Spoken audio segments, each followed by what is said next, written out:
आप सभी का डेली 5 क्वेश्चन की सीरीज में स्वागत है। चलिए आज हम लोग स्टार्ट करते हैं हिस्ट्री के टॉप 5 क्वेश्चन। और आज जो हम लोग बात करेंगे, जो भी आपके वेद होते हैं, वेदों के विषय में बात करेंगे। उससे इंपॉर्टेंट जो उसमें क्वेश्चन होंगे वो देखेंगे।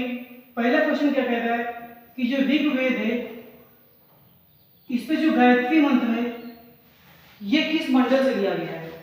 ऋग्वेद में गायत्री मंत्र का उल्लेख है, ये किस मंडल से लिया गया है, पहले, दूसरे मंडल, तीसरे या फिर नवे मंडल। चलिए 50-50 चॉइस। पहला मंडल नहीं होगा, नवा मंडल नहीं होगा।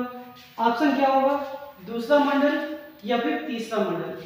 तो जो लोग गेस कर रहे हैं कि इसका उल्लेख दूसरे मंडल में है, वो लोग एकदम गलत है।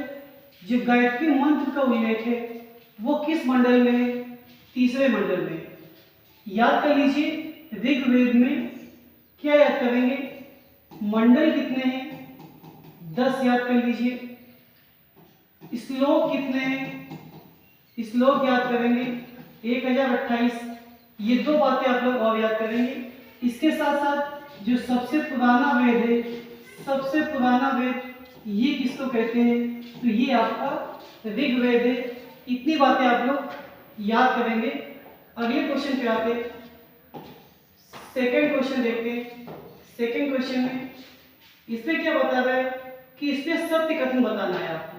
क्या बताना है, इस सत्य कथन कौन कौन से होंगे।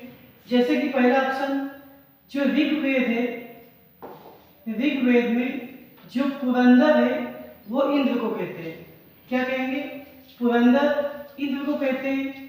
तो ये कथन आपका सही है। ये याद करेंगे कि जो प्रगति व उत्थान के देवता उषा, ये भी सही है।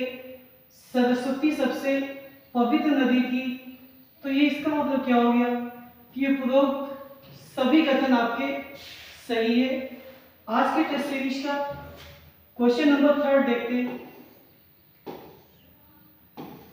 इसमें क्या कह रहा है, इसमें क्या कह रहा है कि जो अथर्ववेद है इसके विषय में सत्य कथन। 4 वेद बताए थे, ऋग्वेद, यजुर्वेद, सामवेद, अथर्ववेद। तो इसमें जो अथर्ववेद है इसमें क्या कह रहा है कि तंत्र मंत्र, जादू टोना का जो संबंध है वो अथर्ववेद से। तो ये भी सही है आपका। इस वेद में सभा तथा समिति को प्रजापति की 2 पुत्रियां कहा गया है। ये कथन भी सही है। जो सर्वोच्च शासक होता था उसे एक राट कहते हैं। तो ये कथन भी सही है। इसका मतलब क्या हो गया कि आपके सभी कथन सही है।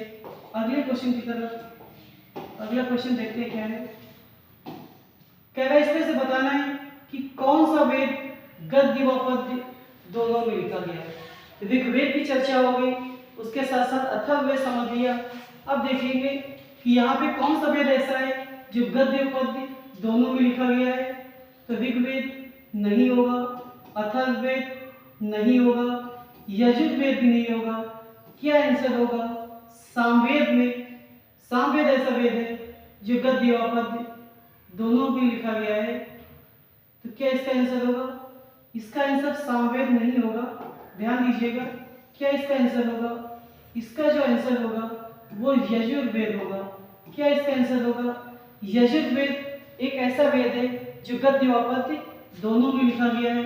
और क्या याद करेंगे कि ये जो 3 वेद हैं, ऋग्वेद, यजुर्वेद, सामवेद, इनको क्या कहा गया है, इनको वेद त्रयी कहा गया है।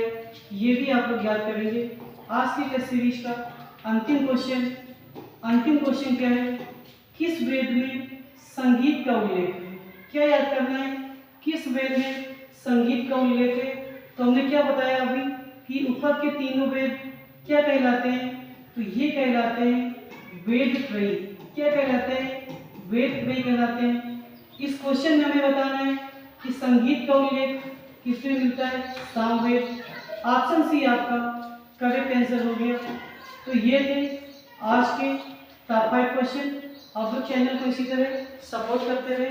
धन्यवाद।